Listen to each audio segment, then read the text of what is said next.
Well, good evening, folks. It's Alex again. Um, Today, I wanted to talk about a story that really shocked me recently that I read. If you bear with me, I think you might find it of some interest and hopefully amusement. So, I read it recently in some, I forget the source, but it was some like a, a good, it was a very good magazine, and I found this article, and I found it so strange. It was so funny. It was about this kid, right? Okay, so he's 5 years old. He's 5 years old. He doesn't have a mother. He doesn't have a father. Doesn't have any brothers or sisters. He doesn't have any relatives at all. And he lives with his uncle. Okay, he lives with his uncle, and he's Chinese, but he lives with his uncle in Canada, and his uncle is Canadian. So, they're living happily, okay? And his uncle, he wants the best for his godson. He wants him to have a good life. He wants him to, succeed. So, he finds him a job in a circus. And so, as a young kid, 6 or 7 years old, this kid has the opportunity to go and work in a circus, and obviously, it's a fantastic opportunity. So he takes it willingly, and he starts working in this circus.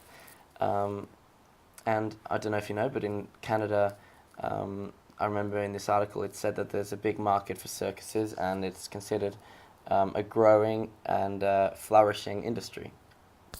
So this boy, I forget his name, but it was something kind of Orient sounding. He starts working in this circus,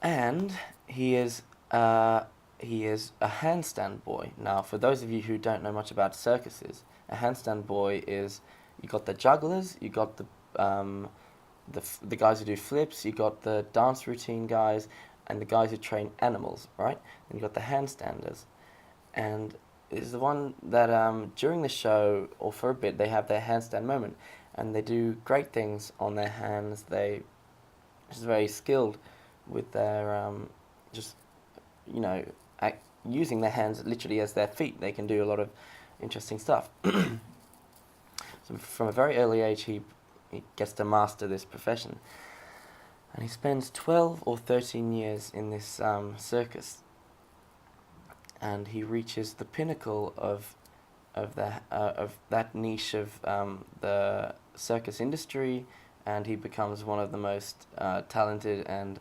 able handstanders in the business, in the biz. And then, so he spends 12, 13 years there until he's 35, who knows, the facts elude me. And then he becomes a dentist.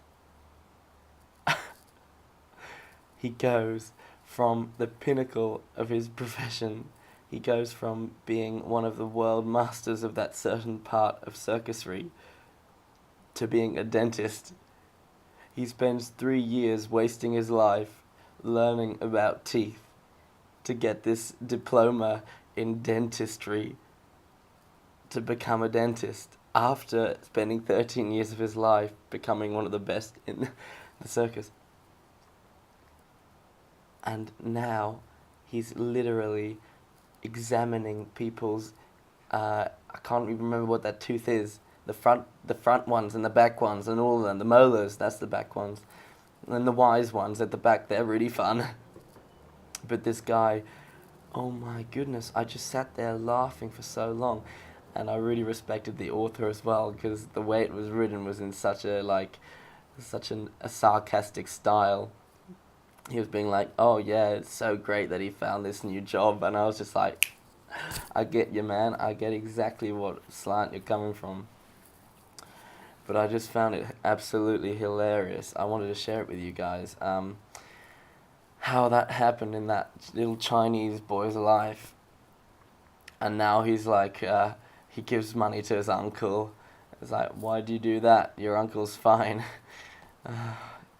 I just couldn't believe it. It was really funny.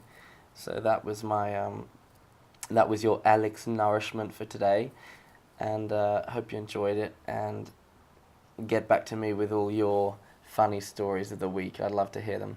Bye.